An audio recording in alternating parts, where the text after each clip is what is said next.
Kick us Okay, off. great. Welcome everyone to CNHED's Friday closing panel. My name is Precious Rideout from CNHED. This is the Corporate Philanthropy Landscape Post-COVID panel. We have an exciting presentation for you, very critical conversation, and we will get started. Precious, do you want to give them instructions about asking questions? Absolutely. So you should see this is a virtual Zoom webinar. As guests, your videos are turned off and you are muted for the entire webinar. If you have questions that you'd like to submit to the panel, please go ahead and use that Q&A function. You can drop your questions there and all of the panel will be able to see those questions and integrate those questions in the course of conversation. You may also see a raise hand function on the bottom of your screen. Please don't use that. That's not going to mean too much to us. We want you to kind of funnel your questions in that Q&A function as we've had a large RSVP pool today. So just to mitigate feedback and confusion around the virtual web space, we'd like for you to just go ahead and use that Q&A function for questions. You also have a chat feature. Please feel free to use that to chat with one another, to share things, resources, things of that nature if you'd like. And finally, if you have any technical problems, please go ahead and email me at prideout@cnhed.org and I'll be happy to assist you. And with that, I will turn it over to Stephen Glaude, our President and CEO of CNHED, and also today's moderator. Okay, there we go. Good afternoon, everybody, and welcome to actually the culmination of CNHED's DC Community Development Week. I said this at the beginning of the week, but given everything that we have been challenged with this year, and given the absolute personal nature of Community Development Week, we debated whether we could do something that was meaningful. Community Development Week is our annual early in October celebration of the community development field here in DC. And normally we do groundbreakings and ribbon cuttings and other in-person activities. And everything that this field that you have done during this very challenging time actually strengthened our resolve to do Community Development Week. And so we've had a really robust week. We started the week with a fireside chat with Janice Bowdler from JP Morgan Chase. We continued with a digital divide convening that was robustly attended and really great information. Yesterday we had a discussion about the future of Black and Brown commercial corridors in the District of Columbia. And today we're culminating with this conversation, which I'm really excited about. And I hope to really quickly frame it and hear from our guests. I refer to our guests today as our 3 C's. They are our collaborators. They invest in your work. They invest in CNHED. They invest in the region broadly across myriad of issues that impact our quality of life. They are our champions. Inside their institutions, they lift up our work in ways that their colleagues and their superiors, frankly, may not be as familiar with as they are. And they champion you and your work and your relevancy. And that, I can't tell you how critical it is. All of us know that large institutions shift from time to time in their priorities and their focus and their emphasis. And our 3 guests today, no matter what shifts occur, they champion your relevancy in the work and in the impact that it has in communities. And lastly, they're our cheerleaders. They cheer you on. They cheer us on in all of our successes and our accomplishments.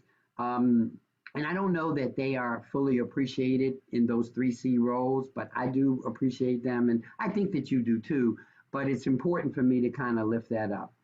The reason we wanted to have this conversation today is that during the pandemic, we all witnessed validating responses from our corporate philanthropic champions. We immediately received heartfelt messages, letting us know that they were thinking about us. But we also received what I think were the immediate supports they could provide. In some cases, emergency funding, in other cases, reporting relief, in some cases, advance payments. But each of these institutions in the sector largely did what they knew they could do immediately um, to help and to support us through the pivots that you all had to make.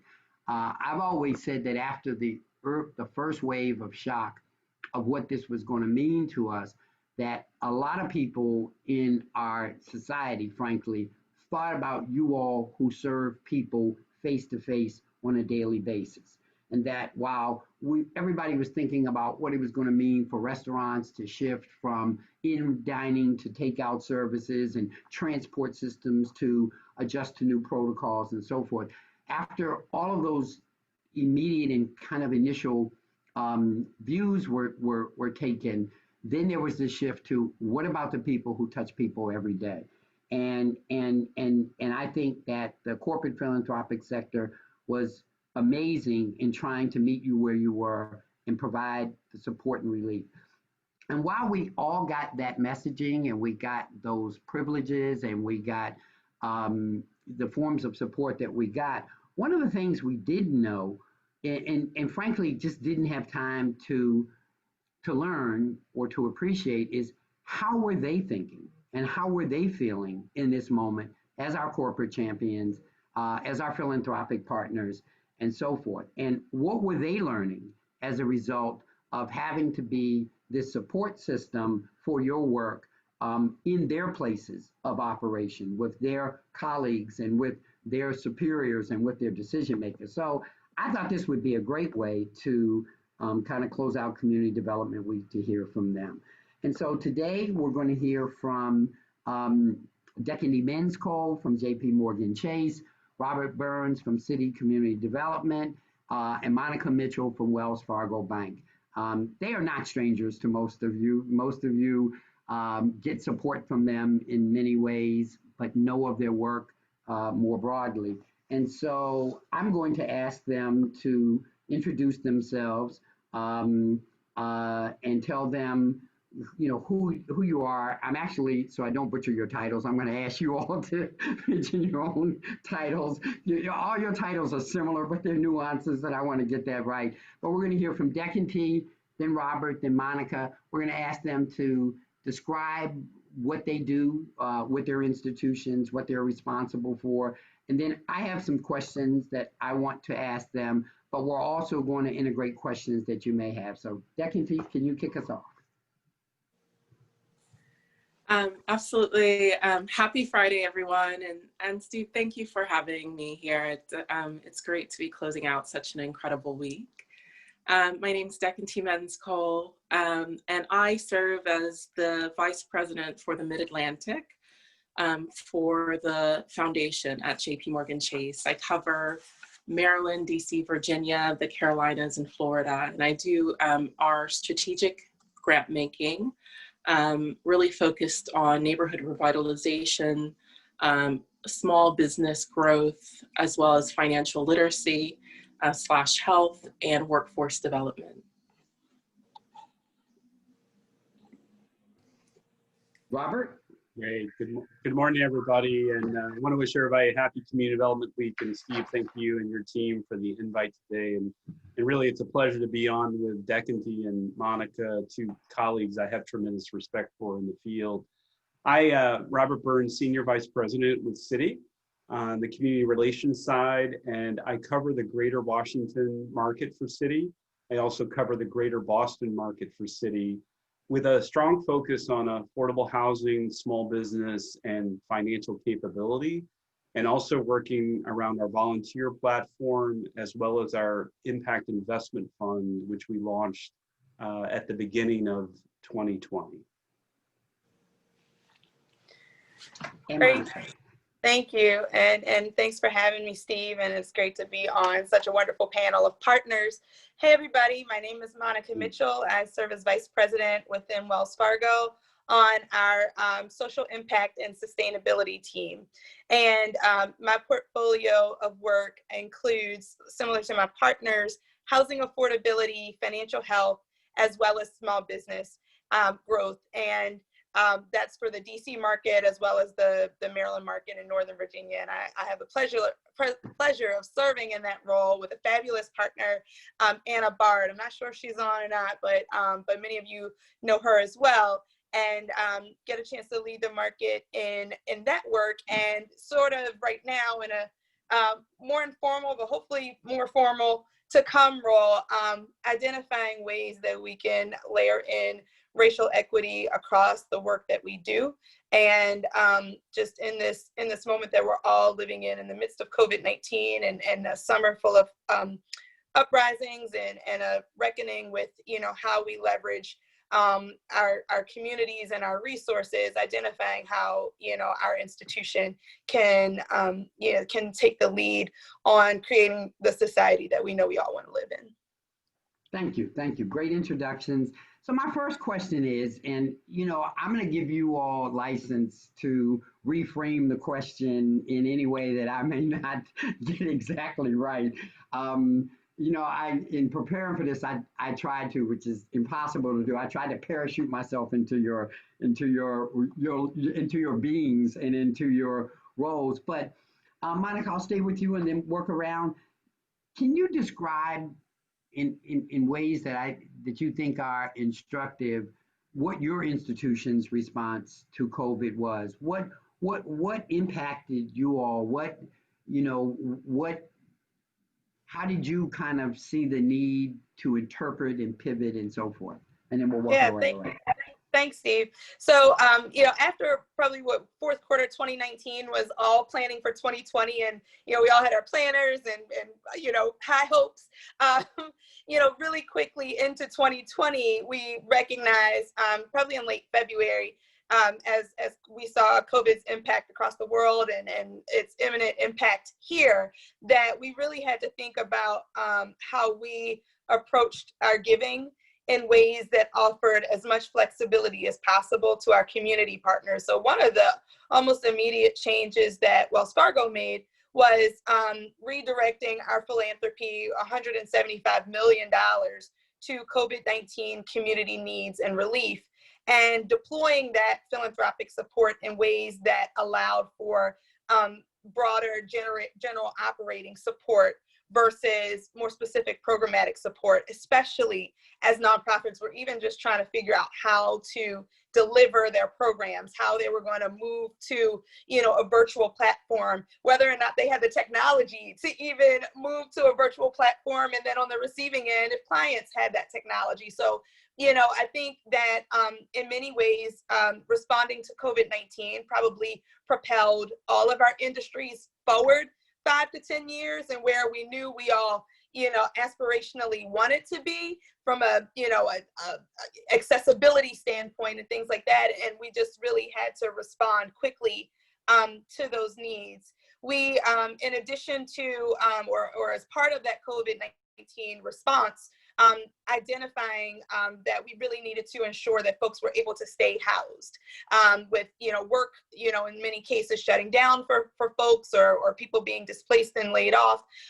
We initiated a 100,000 people housed pledge to ensure that we were doing our part to keep homeowners and renters safely and stably housed. And as all of us know, everything kind of has centered from our home, work, school, play, worship, everything. And so, that having home be as stable as possible has had such, interconnected, outcomes in so many different areas. One of the other areas has been small business assistance, and certainly, Wells Fargo being one of the DCAP partners, we've seen how local vendors have been critical to answering the call for our anchor institutions being able to respond to community needs and and supply chains that have been disrupted. And so we've had a significant amount of resources that have been directed to our diverse community capital program, supporting diverse small businesses. And Washington, D.C. has certainly been a significant beneficiary of that. Great, thank you. Dekonti? Yeah, and same, you know, we really started 2020 thinking that this year would shape out quite differently. But, you know, I would say we pivoted quite quickly. In part, we made a commitment in April of $250 million for immediate COVID response, in addition to connecting with our partners and just reworking grants, right? And saying, you know, we know that the world has changed kind of midstream of the work that you're doing, and how can we show up in an intentional way, number one, to support your organization, and number two, to ensure that we're actually responsive to the moment at hand. As part of the $250 million deployment here in the greater Washington region, we worked with the largest Black-owned bank in Maryland, known as Harbor Bank, to help to set up a platform, because early on, we recognized that it was going to be very difficult for Black and Brown firms to access the payment protection program. And so in collaboration with Harbor Bank and Combs Enterprises, we set up, they set up the platform to really ensure that more diverse business owners were able to access PPP. And we also worked really closely with our partners, Latino Economic Development Corporation, you know, in terms of just deploying immediate resources that were not available from other streams of funding. I think, you know, and beyond kind of this question, we're a systems funder, like all the other funders on the panel. What we saw quite immediately, really largely through, you know, research, but we also have a think tank that sits within JPMC corporate responsibility, known as the JPMC Institute. And it was really clear that most diverse-owned businesses only had 2 weeks of cash on hand. In terms of unemployment and income stopping, the numbers were really hitting Black and Brown workers at more significant levels. You know, by late April, we were seeing about an 18% level of unemployment for African-American workers and about 16% for Latinx. And so as we got into the summer, and we saw once again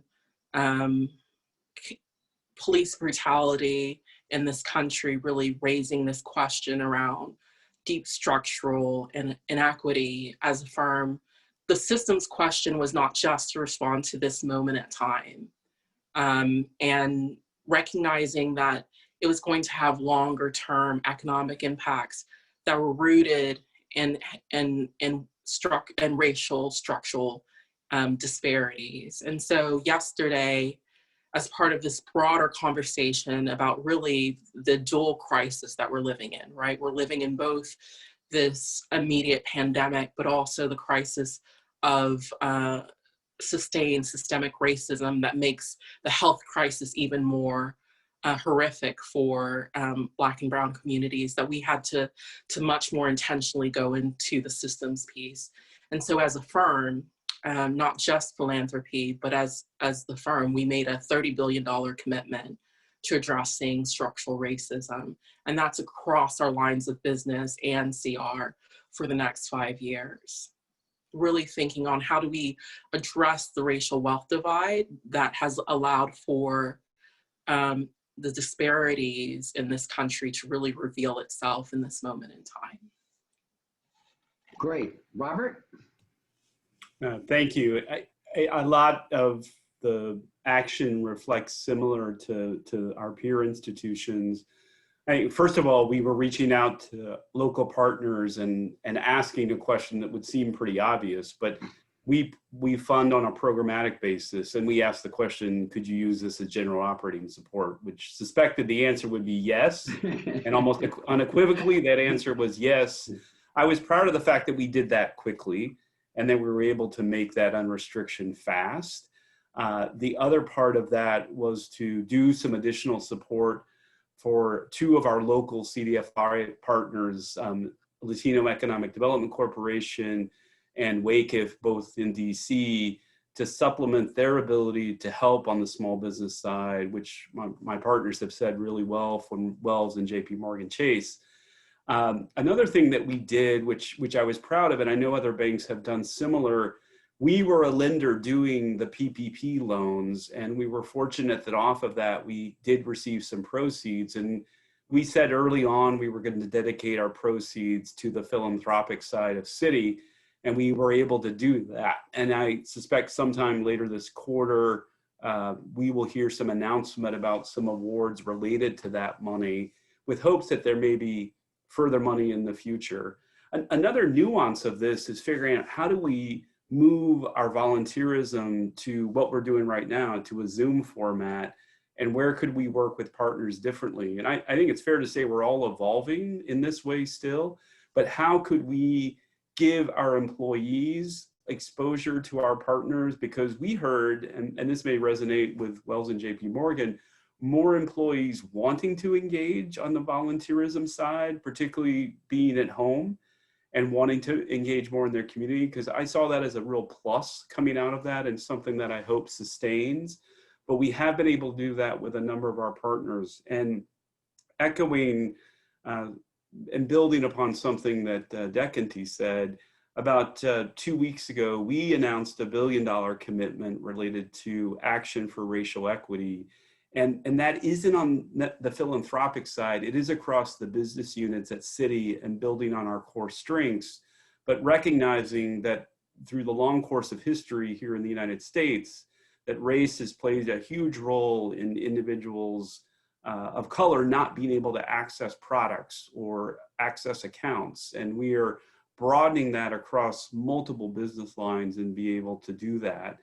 And we also announced an expansion of our impact investment fund for an additional $50 million, bringing that to $200 million. That will be invested in small businesses, particularly this 50 million businesses owned by people of color, across a wide variety of small business lines. And that will have a lot more detail to follow, but I'm excited about that and working with our local partners in the market. And I think a lot of this was to get the money out faster and get money that you thought you might put out this quarter out second quarter, which we had to move, probably all of us, some internal systems to do that. But I'm proud at Citi we were able to do that and put a lot more money out into the streets much earlier in the year. That's great. I want to encourage people, if you have questions, to put them in the Q&A. There is one question in there, and I'm going to come back to that. But if you have questions, put them in the Q&A. And even if you put them in the chat, I will see them. So you all have kind of touched on this, and I want to ask this, and this is one of those questions where if you want to upgrade the question or redirect it, please feel free. But, given what you've learned, and, one of the things that I just want to lift up that I can tell you we appreciate and we're benefiting from, and Dekonti, you talked about having an in-house kind of research analytics. I just have to say that some of the analytics that each of your institution has done, I just want to really heighten the value of that. For us on the ground, we're watching it, we're seeing it, we're experiencing it. But when you can add analytics to what we're experiencing and then be part of the co-interpretation of what that means, I just really want to grab at that and say that that's helpful. CNHED was relevant during the pandemic in part because we got data to our city leaders very quickly. We did the first rent impact survey for the city that shaped two pieces of emergency legislation. And, one of the things I would like to, this is kind of, a thought out there for the future, is being able to integrate data and analytics to help each other more. You all have absolutely more capacity to do that, even though you have certain lanes and certain leanings. But I just find, one of the things I found and I'm appreciating is that this moment created a need for data unlike any I can remember.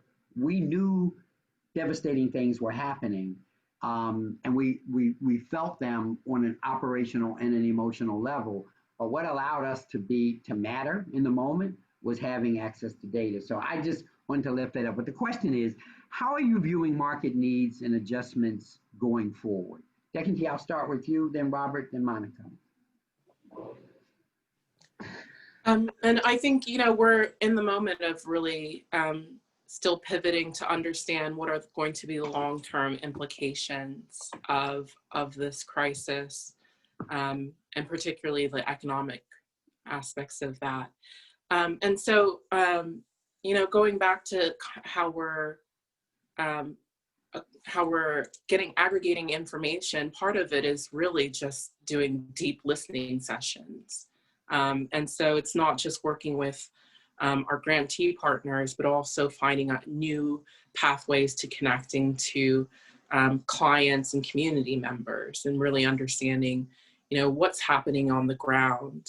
And I would say in terms of kind of the path forward, that's where we have to listen, right? For us to be responsive, there are grants for 2021 and for the remainder of this year look much more flexible in terms of targets, outputs, metrics, operational versus programmatic spend, and really building in that flexibility allows for our partners on the ground to have you know, just the flexibility that they need to respond, because there's quite a few things on the horizon. We really don't know the long-term implications on the housing market, for example, of this current crisis, or you know, this lingering, sustained uncertainty around a second stimulus package, what that means for small businesses, or if it does land sometime in 2021, you know, what is the infrastructure that we'll need to quickly put in place with our partners like WakeGift, LEDC, our CDFI partners, to really deploy that capital in a way that gets to truly small and diverse-owned businesses. So I think right now is a moment for flexibility and for listening. Robert? I would echo the flexibility, and my hope out of this is across philanthropy, something that I personally believe in, but also Citi has had a history of doing, is what I think is trust-based philanthropy, which is providing the money with that flexibility and trusting that the partners who are on the ground know the work that needs to be done, and particularly know and have listened to the communities in which they're serving. And the listening aspect can't be overemphasized. And I think venues like CNHED and with our local partners are ways that we get the input, like what's going on, what's the pulse of the community. I worry tremendously about the setbacks in the affordable housing market, particularly with renters, and where I feel we, even after all the work that has been done, and I credit local governments for doing this, but what happens at the end of that? And then on the home ownership side, we had already been experiencing significant decreases in home ownership, particularly for people of color across the United States. And what does this mean for that, which already is back at levels that we hadn't seen, unfortunately, since the 60s? And ownership is just such a key part of building assets. And that applies to home ownership and small business. So those are two big areas. Something I am encouraged by looking ahead to the future is the ability to think about how do you sustain income. So there's been a lot of conversation and money coming out from the federal government to help sustain incomes for individuals who are out of work, unemployment benefits, but actually receiving stimulus checks. So does something like universal basic income or the like take on much greater significance in the future? Things to be thinking about. Great. Monica? I would say that, I mean, just to echo, I cannot echo enough, you know, my partners on the line. I think, you know, going back to the, how COVID has changed what we do and how we do it and how fast we do it. Not only has this time given us a chance to truly listen to our partners, but I think also ask some of the difficult questions that maybe in the rush of pre-COVID times we might not have always prioritized, which is just soliciting feedback from our partners and understanding what is and what is not working. What policies do we have that are just not working for you? Are we unintentionally influencing our grantees to the will of the foundation, shaping proposals to the will of the grantor rather than the needs of the community partners? And I think that these are just general questions that we've been able to kind of step back in the midst of all the inequities that COVID is exposing and recognize the need to ask those questions and rebuild almost in some ways the platform that modern philanthropy is built on so that it does address more equitable outcomes. I think, Dekonti mentioned it in, really moving from programmatic to operational funding. That has been critical for organizations. And Robert mentioned the trust-based philanthropy. When we think about it, historically, probably all of our institutions have given grants in that way that were general operating and trust-based philanthropy, but they probably went to larger white-led institutions. So the things that we're mentioning aren't necessarily new, but that flexibility was reserved for a privileged few. And what COVID has allowed and required us to do is recognize the privilege that was existing within philanthropy and really level that playing field and make sure that everybody had access to, to that, because that allows everybody's organizations to benefit. In doing that, it has forced us to ask some difficult questions as well. We also, and Steve, you're a part of it, and so are a few of the other organizations that have been mentioned on the call. We have an advisory council of nonprofit partners across the greater Washington, D.C. market that we meet with, both collectively to talk about interconnected issues across housing, affordability, small business and financial health, and workforce development as well as just being able to count on you individually and offering your perspectives and critiques and everything else as we are looking at programs, developing programs, and putting putting resources out to the market. So I think that advisory council has allowed us to build relationships that have truly become authentic in the feedback, that have been able to democratize that power dynamic and share it in ways that lend to better outcomes for our community. Yeah, and I will say that those conversations, Monica, are generative and they and they are instructive both ways, both us learning from the industry and how the industry thinks, and also you all learning from us. This is for everyone, but it was, I know, in response to a statement that Dekonti made. This is a question from the audience about expanding on the concept of a systems funder, which you mentioned, Dekonti, but I also know that Monica and Robert are both system funders as well. So Dekonti, can you respond to that? He just wanted an elaboration on what you mean by systems funder. Yeah, so, when we actually look for, sorry, are you hearing a little bit of feedback on my side? No. You're good? Okay, Good. perfect. So when we're actually looking at solutions, and I'm going to use CNHED as a great example of the work that we collaborate on with the DC Anchor Partnership. So the question around small business support, we could actually just look at it from a very slim view and say, let's support small businesses through, generic technical assistance or through, providing grants/loans. But what CNHED is doing is actually recognizing that this region is essentially the procurement promised land. There's universities, there's hospitals, there's federal government, local government, and there's billions and billions of untapped resources. And if we're actually going to address the racial wealth divide and small business growth for diverse entrepreneurs, it's not just giving them the crumbs on the table, it's actually creating the pipelines for growth and changing that system, unlocking that system for opportunity. So that's what I mean by a systems-based funder. We're actually looking for what structurally changes in this community that allows for communities of color to prosper in a new and different way. Great. And just to piggyback on that, that requires us to take a step back at the immediate problems, which may actually just be symptoms. And as we're addressing those root causes, it requires us to step back and actually take a look at the entire ecosystem.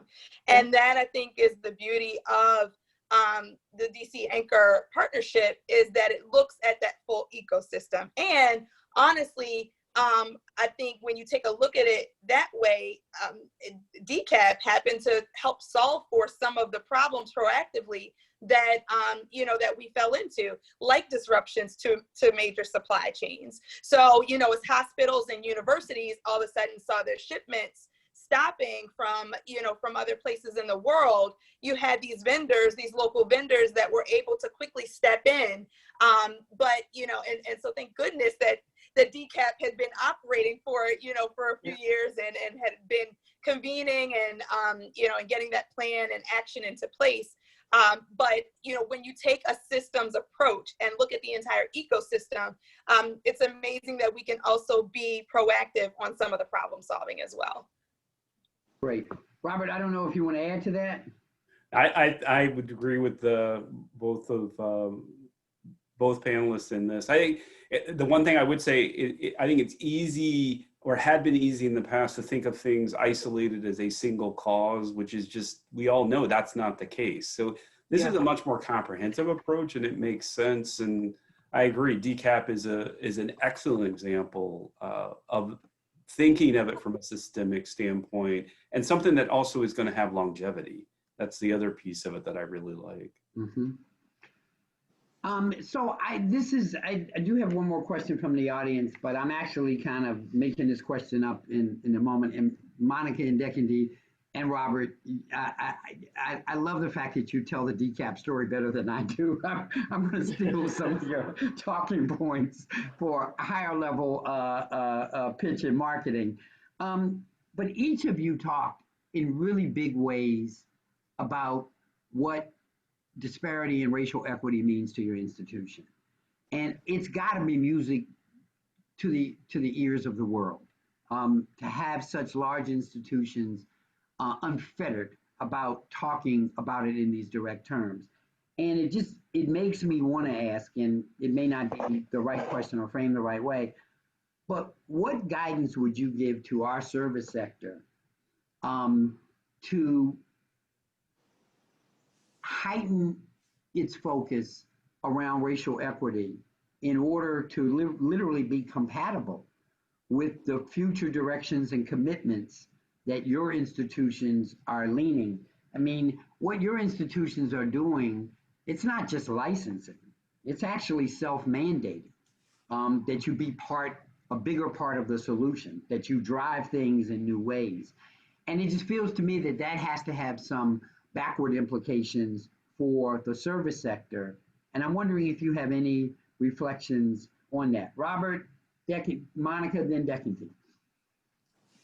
Great. I would say, and Steve, I appreciate the question, because I think for me personally, there's a journey around racial equity, and I think we're seeing that across the corporate sector. I like the examples. We all come from different corporations, but this is such a huge challenge that I'm ecstatic when I see another commitment coming from another company or another organizations. My personal standpoint, I think we can learn a lot from our nonprofit partners. My experience with our nonprofit partners is often they have been going through the racial equity journey much longer than a number of other organizations or companies. And I would say to organizations that haven't, is to start. If you haven't started, to get started, and to go understand that it's not just a one-time, it's not a training, it's not just a one-time commitment. I really think of this as a journey that the organization has to go on. And it means holistically looking at everything that organization does, as well as appreciating the history of the organization and acknowledging that you're going to make mistakes along the way, and that you need to look for areas where people can come together and communicate about that, but appreciate the history of the organization. There are a number of examples, both locally and nationally, where I think partners have done a tremendous job, and also challenging corporations and others to take that examination. I feel like what we've announced and what others have announced is a start, and it's looking towards the future, but also appreciating some of these historical aspects around. I mean, mortgage lending is a great example of the horrible history of redlining, the horrible history that the federal government, state governments, corporations played in it.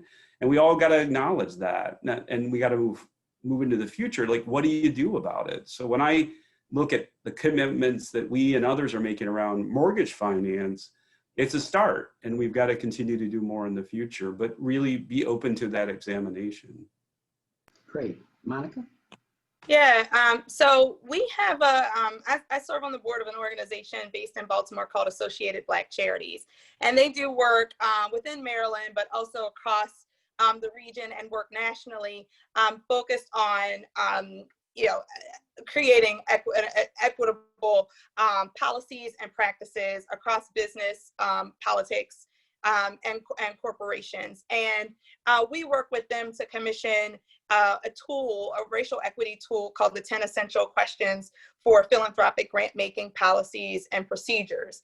And the goal of that really was to provide us and our philanthropic partners and even grantees a set of 10 questions that allows you, no matter where you are on your journey towards equity, to ask these questions of your organization, and really to just apply a racial equity lens across all the work that you do. And the reason that it's important to lead with race is that all of the other systemic ism categories, they are also important. But it is also a fact that all of those other systemic ism categories in this country have been an offshoot of racism. And so in leading with race, we can recognize that that is inclusive, and that means that the outcomes when we lead with race and when we correct with race, that doesn't only benefit African Americans or other people of color, but also leaves a positive legacy for folks that have been, discriminated against by gender, sexual orientation, disability, ethnicity, or income, religion, or anything else. And, in doing that, that is ultimately how we elevate equity. But it has to start with normalizing these type of conversations. And I think that as much as all of our institutions can put out programs and announcements that focus on this work, truly, for it to truly take place, I would want equity to be woven into the full $1.9 trillion enterprise of Wells Fargo. And I think that anything less than a number that starts with a T is not enough, right? And so that's the goals that I'm working towards, and that I know my colleagues are working towards, because when you weave in equity through everything, through every line of business, through every policy, it lifts up everybody. Dekonti. And and Monica, you hit the nail right on the head, and around when you weave through equity across the lines of business, it lifts up everybody. And I want to leave kind of the audience with a tool, because I think when we talk about equity, it's often made as a philanthropic case, but it's actually good business. And as my, as the leadership in this region, Peter Scheer has mentioned, we can't outgrow this region's economic strength. And the only way actually to strengthen this community is to strengthen the residents and people that are underserved and untapped. And so, when I mentioned at kind of the top that we made this $30 billion commitment across the firm. If you get a chance to take a look at it, it's because we're in the business of prosperity. The more that diverse businesses prosper, diverse households prosper, that actually is an investment in our firm, having greater sustainability and longer, and also weathering this financial, crisis that we're facing as well. I will say, in terms of kind of how service-based organizations and nonprofits should they think about this work, is they should recognize that the work actually has evolved and changed in many ways. Our conversations around inequity and disparities, it needs to also evolve in our, and we need to be willing to have, I'm a community development practitioner. My background is in deeply distressed communities, and really communities of color. And we have to be intentional about looking at our own leadership and boards in the nonprofit sector, and making sure that there's the diversity, and not just tokenistic diversity, but really a voice that's driving these conversations on the ground, and really able to speak with fluency to other sectors and partners around addressing kind of structural disparities.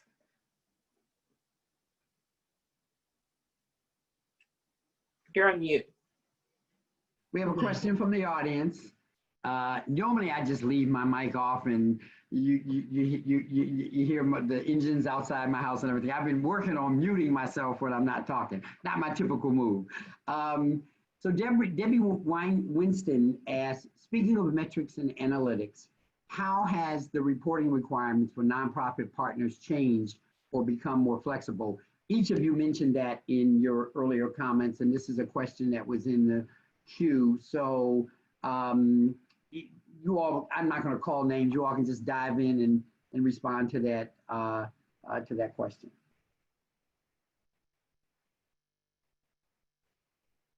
Or maybe I will call names. Monica, do you want to go first? So, yeah, so I think that, for this year is kind of an anomaly, and I don't, I would venture to say that might have been the initial silence probably of, well, certainly of myself and maybe my partners as well, is that part of that flexibility, I think, particularly in this year, means that for a large number of our grants, we just may not have been asking necessarily about the impact at this time. The impact is just, keeping folks served. And so outside of our, 6-figure and above grants, we've been interested in hearing from organizations on how they're navigating, right? And some of those impacts may have changed in the midst of, of COVID.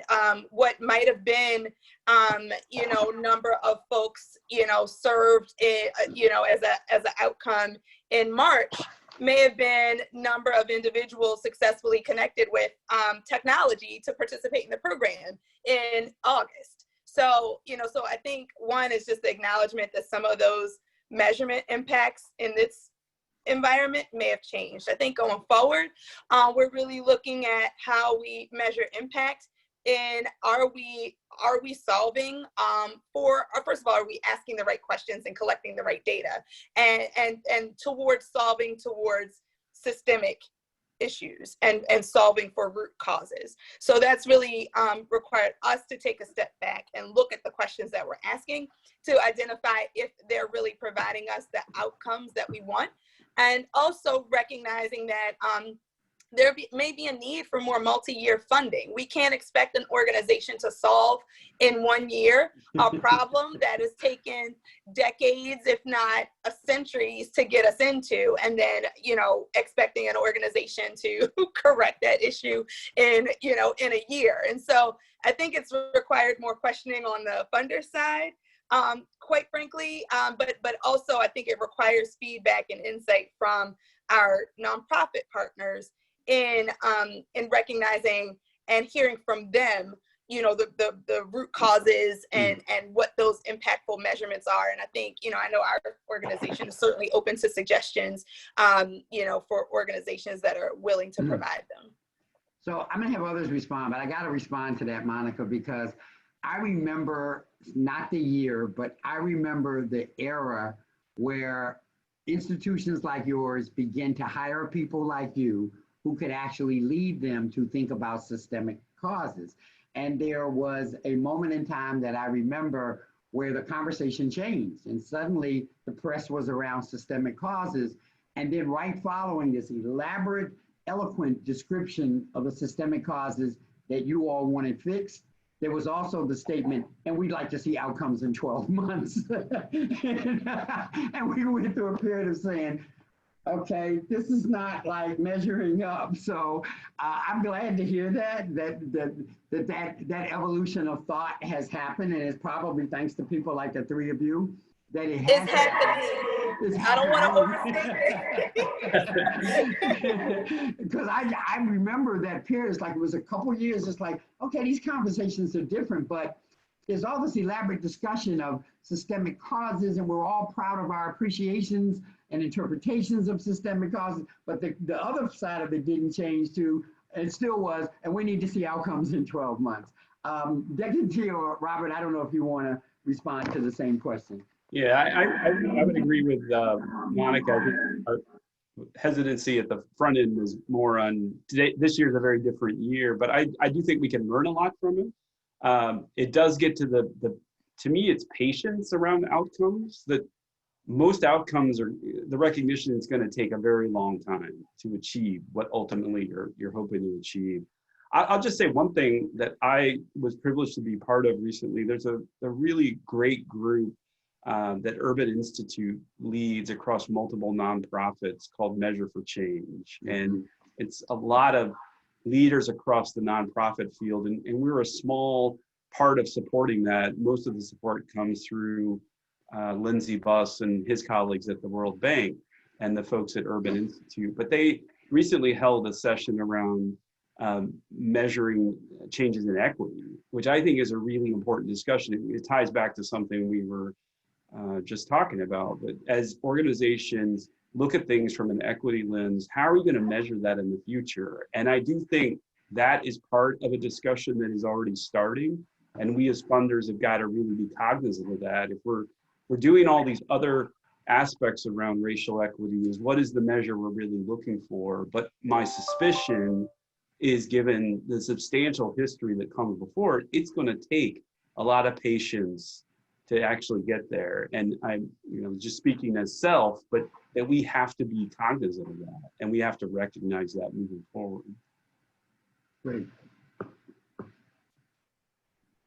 Yeah, and I would again echo what Monica and Robert have talked about in terms of patience. We actually re-evaluated all of our existing metrics for our current grants this year, so it was quite unique. But we're in the midst of actually rethinking our impact strategy. And I would just also mention that in DC, we work with Urban Institute on the Equity Indicators dashboard. And we're in the midst of actually having conversations around really how do we track equity in a much more thoughtful way.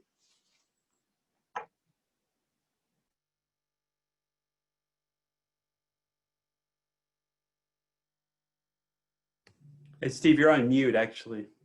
I'm getting too good at this and muting myself. We have a question from the audience, and I want to encourage audience members to ask more questions. But this one is, do your companies have strategies or platforms for deploying your data and analytics to respond promptly to and to assist local nonprofit partners? I think I got that right. Anyone?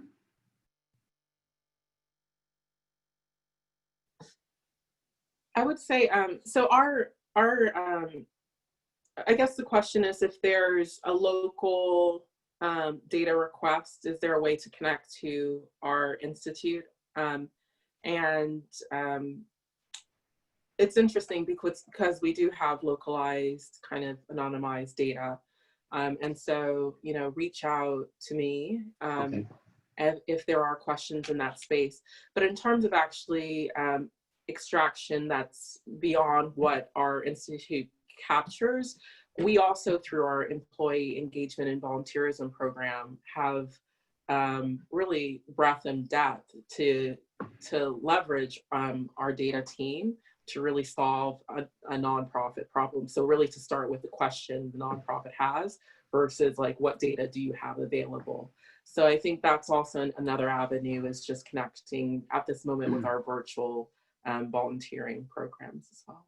And before others respond, you know, I just want to lift up that I think in the years ahead, while we're adjusting to the things that you all talked about the impacts on the housing market and impacts that we know are still left for us to interpret in terms of the business community, be it restaurants or commercial corridors or so forth, that data is, I am just seeing an elevation of the importance of data, because we had all gotten pretty good at managing what we knew. I mean, we had great analytics around the housing market in DC and the small business market in DC. And even though we were reaching for these higher impacts, we knew how to manage the existence that was DC. Wasn't enough, things we still weren't getting right. But I just see in the future, there's going to be our decision makers, the decision makers above us, both in your institutions as well as particularly in our local government, are going to need to be equipped with data in ways that they never had to have before. I just think it's going to be a heightened that. So, Dekonti, to your point, whatever ways there can be some synergy, because one of the questions I was actually going to ask, and then Monica and Robert, you can respond to the question that was on the table, is there definable data that your institutions need from us? You know, I know you have a depth of ability to generate data, but, you know, some of us are in the business of collecting data for more immediate, more secular purposes.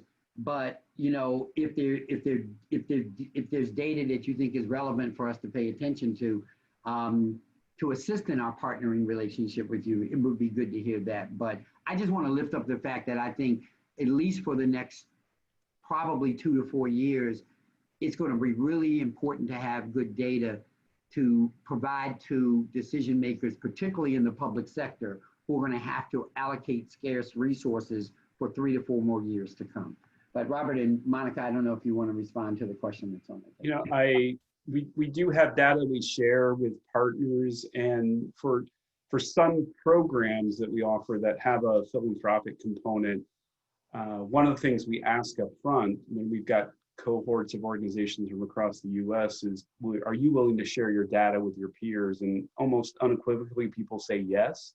So when we aggregate that up from a program, we share it across the organization that we funded, we get a lot of positive response on that. But I think the question made me think about, are there other ways we could potentially share some of our internal data that we're gathering? And the other thing that I think is important around data impact evaluation is, if we go back to the systemic conversation, is if we're really thinking about that, is how do we share this data measurement across partners and platforms, funders, and partners in the sector? Because I do think that aggregate data is probably going to tell a more powerful story. And when you've got the public sector, the philanthropic sector, other partners being part of it, and the realization that usually it's a number of partners coming together to address a challenge, is how do we measure that cumulative impact? And I don't think we don't have that yet, but I certainly think there's some progress on that front that we should be thinking about. Yeah, I will share that my comment is probably more of a question or a wonder, in that the three of us on this panel are from the financial services industry. So it puts us in a little bit of a different place than other funders, in that our firms just have access to an enormous amount of data that I don't know that we use in ways that are instructive to our philanthropic roles, right? So I don't know that we do the best job yet of identifying how to use business line data to be more instructive of how we can leverage our philanthropic resources. You know, are we able to determine trends through that, you know, our small business data, you know, early and able to, you know, to determine how we may need to leverage small business philanthropy resources. And this is really just a question and just a recognition that all of us are financial services industries, and maybe, you know, just by nature of the industry that we are in, people's spending habits, you know, businesses habits are, you know, filtered through our systems before anything else. And so, you know, is it a way that we can, you know, protecting privacy and all the other things that we need to protect, is there a way that we can leverage the data within our organizations and other lines of business that may not always work hand in hand with philanthropy in its traditional sense to be more predictive of community needs? Great point. I do have a question from the audience. Can you share your thoughts on what ecosystem changes you would like to see that would help advance the work you're doing and further leverage your investments in DC? And you know, ecosystem is a catchword and has different meanings. So if you can define in your responses kind of how you see ecosystem or what it means to you, it might be helpful to some. Anyone? I think it's Rob's turn to go first. All right. Yeah, I've been trying to kind of keep that, you know, going. Rob, you got a response to that? I know you're an ecosystem guy. Yeah, no, I do think we've had this kind of systemic conversation. I just feel like generally we learn across the board so much from the partners themselves. Is to identify those missing gaps. Again, Steve, you guys are such a valuable partner, but through DCAP, there's certainly some things in the ecosystem when it comes to procurement that the CNHED uncovered early on, and you've been able to address that. And I use that as an example because I think it's replicable across all of the organizations in which we work, which you find something that needs to be addressed and then work to develop the solution. And I trust that from our partners, and then being able to lift up to us as a funder and say, hey, is there a way you can support this? And if we may know of other partners that we're funding that perhaps that partner doesn't know that would be aligned with that same need, that to me is also beneficial. Those are a few thoughts I would have. Dekonti? Yeah, and I would actually let me define ecosystem as part actually of the work. And so kind of shifting into the housing space, you know, we recognize that the Tenant Opportunity Purchase Act in DC creates this incredible opportunity to retain ownership and affordability in a unique way that few other cities have. But at the same time, the mechanisms that are needed, particularly for the type of inventory we have here, like the small buildings, as well as the type of owners, you know, the strength of the nonprofit affordable housing sector to take on these properties, address deferred maintenance, and actually move into affordable home ownership is limited as well. And capital is limited. So, you know, I don't know if folks like Housing Counseling Services or Mikasa or National Housing Trust are on the line, but when we look at the ecosystem, how do we leverage this unique opportunity for affordable housing preservation, which we know actually this crisis is going to accelerate, right? We're going to see an offloading of naturally occurring affordable housing because the numbers were hard before this crisis, and they're impossible for a lot of small landlords after. And so the ability to keep those properties affordable to address maintenance issues, to actually get it into socially minded ownership, to get the capital that's needed, to do the tenant mobilizing. That's an ecosystem that we would love to support and further, but it requires a level of partnership, collaboration, and trust that has to be in place before funders really show up or funders can support that for it to move forward. So I think in terms of kind of the ecosystem conversation in the housing space, we're really, really looking for unique collaborations that are able to preserve housing at this critical moment in time. I think the thing that I'm just wholeheartedly in agreement with my colleagues. Yeah, I would, and just taking a workforce development spin on this. When you look at workforce development, you may think initially about, okay, let's provide, education to these, clients so that we can get them into, the ed, med, and fed or whatever other, position openings that exist. But then when you take a step back and ask the why is this required?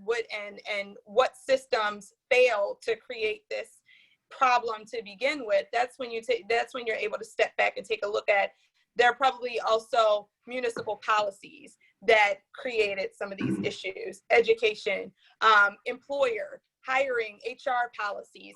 And when you take a step back and look at that full ecosystem, in addition to all the things that Dekonti mentioned, I think one of the things that is elevated in the need for funders to address ecosystems work is that advocacy funding must be a part of that, because all of these problems were created because of policy. And so philanthropy alone will not fix problems that policy created. And so philanthropy, though, can support the advocacy to change the policies and make them more equitable. And those policies happen at an ecosystem level. I have to, obviously, leading an advocacy organization, I have to applaud that comment. And I, again, just as I said, data is going to be very important for going forward. I know advocacy is going to be essential. We've all heard the old saying that when dollars get tight, minorities and poorer people suffer more. And it's going to be advocacy that does not let us turn away from that historical fact and that trend. It's a trend that when that happens, and I will say that the advocacy that's going to be needed, it's not going to just be about dollars. It's going to be about policies. I just have to say this, there's more damage done through zoning and planning and those decisions than there is in underinvestment. And it's taken me decades of being around this to appreciate it. So I really do appreciate you lifting up the advocacy. We have another Steve, question. if I could just add one thing. I recently read an article, I think it came out this weekend, that 90% of the driver's license suspensions in New Jersey are not because of driving infractions. They're actually poverty-related offenses and fees that have resulted in people losing their driver's license. And my brother just worked on legislation and was able to get legislation passed in Maryland that prohibited or that prohibits those poverty-based infractions from resulting in the suspension of a driver's license. Because when you think about workers and LMI workers, you are literally taking away their primary means of transportation to work, to get their kids to school, to deal with life's issues. And it's a self-fulfilling prophecy, all because they're not able to afford this, fine, not because they're an unsafe driver. So, that just goes to one just very concrete example of how policy on, fees and driver's license can then trickle into workers being able to get to and keep their jobs. And that you think you have somebody showing up late every day and you're not realizing they're catching 2 buses because their driver's license has been suspended because they couldn't afford the fee. Yeah, and I think it shows up as more passive intentionality that is harmful. Like, these policies don't happen by mistake. And for a long time, we thought they did. We thought it was either a lack of awareness or of the impact of such things. We now know that that's not the case, whether it's zoning or planning, or as you described, the impact of these of this license issue. And I do think that it's going to take robust, visible intentionality in order to create the kind of political will that will push some of these changes through. There are very powerful forces in the market, in our communities, and in our cities that want to see some of this stuff stay in place, and we just cannot ignore that. So it's going to take very visible, non-passive intentionality in order to change and platform some of these things. I do have a question from the audience that is, can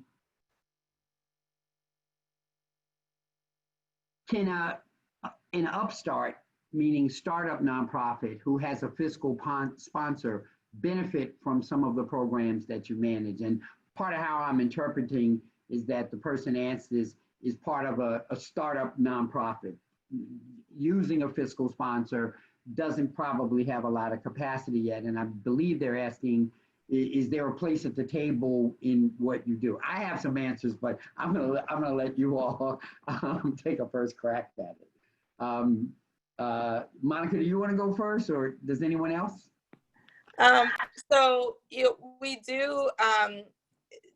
First, I would say there are lots of nonprofits out there. So I think I would recommend, and this is in my other life, I am the board chair and founder of an all-girls school, which is a nonprofit. And so I say this speaking on the other side of the table too. I think it's really important that we all do our homework on the existing organizations that are out there to ensure that that we are working with all the partners possible. I think there probably is some sort of nonprofit industrial complex going on that, maybe we need to address at some point in time. So I will layer what I'm about to say with that little bit of salt there.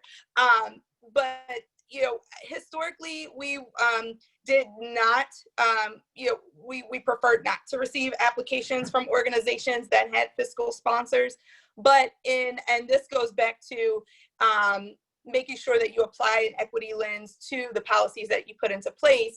We realized that policy did unintentionally exclude oftentimes nonprofits led by people of color who were using fiscal sponsors to navigate their work.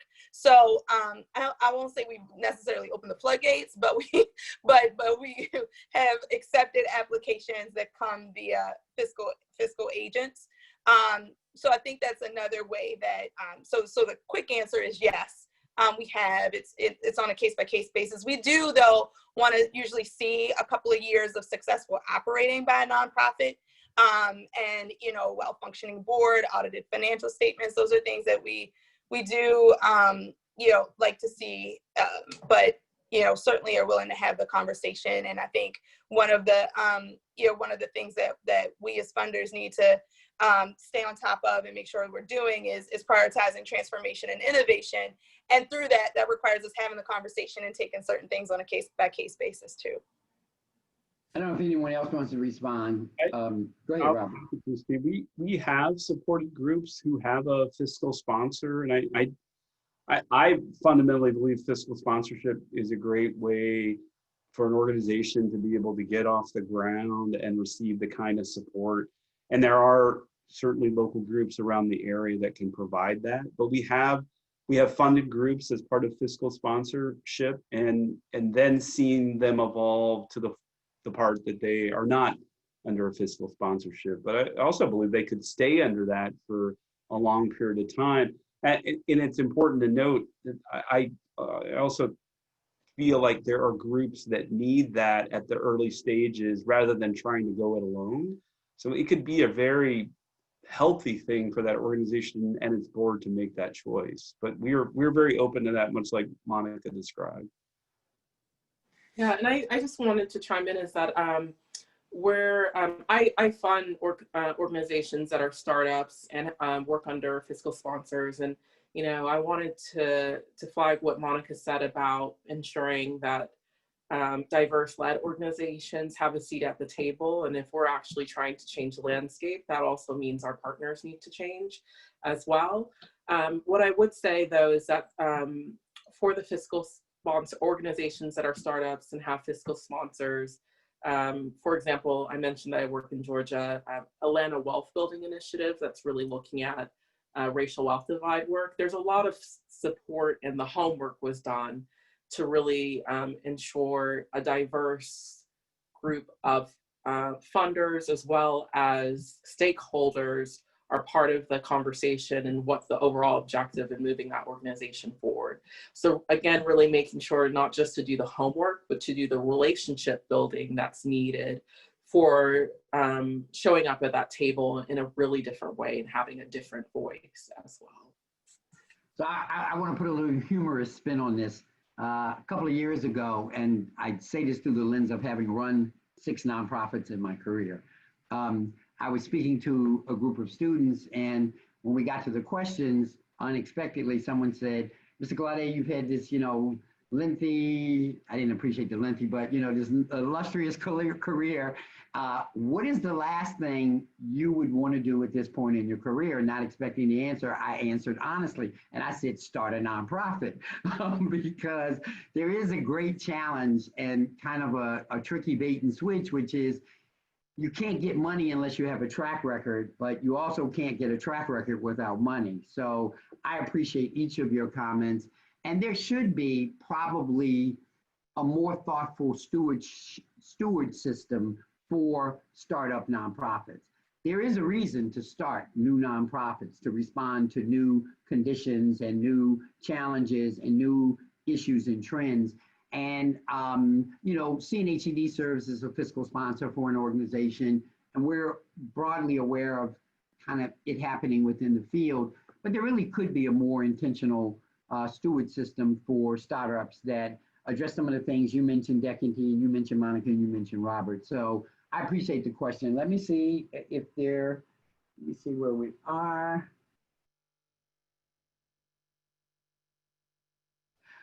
Your commitment, this is broadly, to doubling down is applauded. With that taking place this year, what makes you hopeful about the work that you are doing? That's actually a great question. Because that humanizes it. So what makes you excited about what you're doing and what you see your institution doing that makes you feel good and hopeful about your work? I'll start. I think the last place that if you could have asked 16 or 18-year-old me that I would have been working would have been in the financial services industry at all. And, asking almost 40-year-old me that same question, when I look at the societal issues that my community faces, I know that economic justice is a center spoke on that wheel to addressing so many other different systemic inequities. And so what I'm excited about is that we're at a point in time, and it will require sustained vigilance and pushing and courage and speaking up when people are tired of hearing about it still, but that we're at a point where we can really start to push on getting those long overdue solutions. So many of the problems that we're facing today were created in partnership with and hand in hand with the financial services industries. And so our intentionality is going to be required to build new pathways. And so I'm really excited that the things that I'm passionate about as a person, I'm able to execute on and lend that passion and experience into, and with all 3 of us being globally significant financial institutions, changes that we make literally change millions of lives as we get things right within our industry. So I'm just excited about where we are, the internal partners that I have that are courageous right along with me and are tirelessly, pushing to move solutions forward. And I couldn't agree with Monica more. If you asked a younger version of me, would I be in a financial institution? I would be like, well, first of all, what is a financial institution? I'm a community development person at heart. And, it's just, for me, just to see, number one, that we don't have to speak in encoded language. anymore. And I'm just so grateful to my partners on this panel because, you know, the ability for the industry to talk about this in a different way has such a huge impact on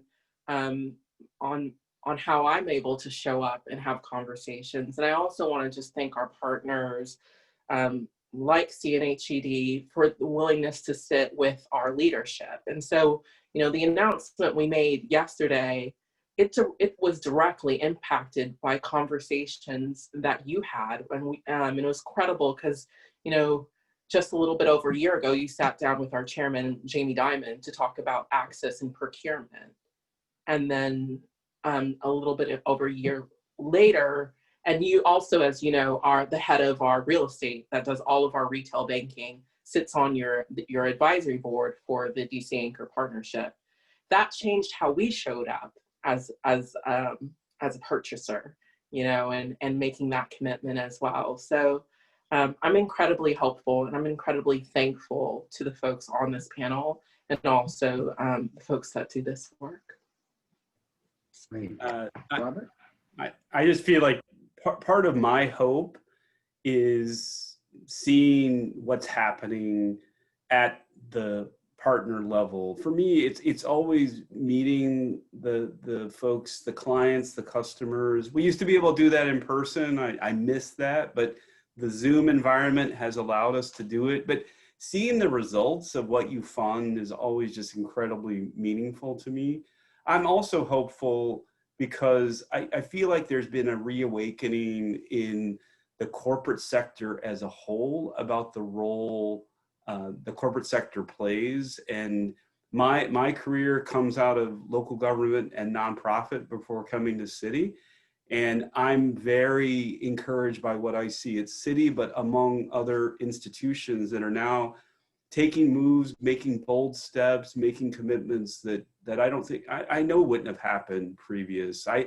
I'm very proud at Citi that we just announced that our next CEO is going to be Jane Fraser, the first woman to lead a large-scale financial institution. At the same time, it's hard for me to believe it's 2020 and we're saying that. And we could certainly say a lot more. I mean, another thing that gives me hope at a very deeply personal level is that I'm incredibly conscious, this is part of my own journey, that very often we've asked African-American, Latinx to bear the burden of making this change. I'm very encouraged that folks that look like me and for Caucasian and white individuals that we're seeing more of that recognition, and a lot more needs to be done. But the fact that I feel like we're coming together to make some of the change necessary gives me incredible hope for the future. And that folks are really recognizing, in many cases, the role of history. There is a lot more work to do, but this sector, the nonprofit sector as a whole, gives me tremendous hope. Thank you. There you go, Steve. Yeah, it's amazing how time flies when you're having fun, but time has flown. And I do want to have the last word, but I'm going to ask each of our panelists if they want to say a parting word first. And so, Dekonti, if you have any final thought, final message.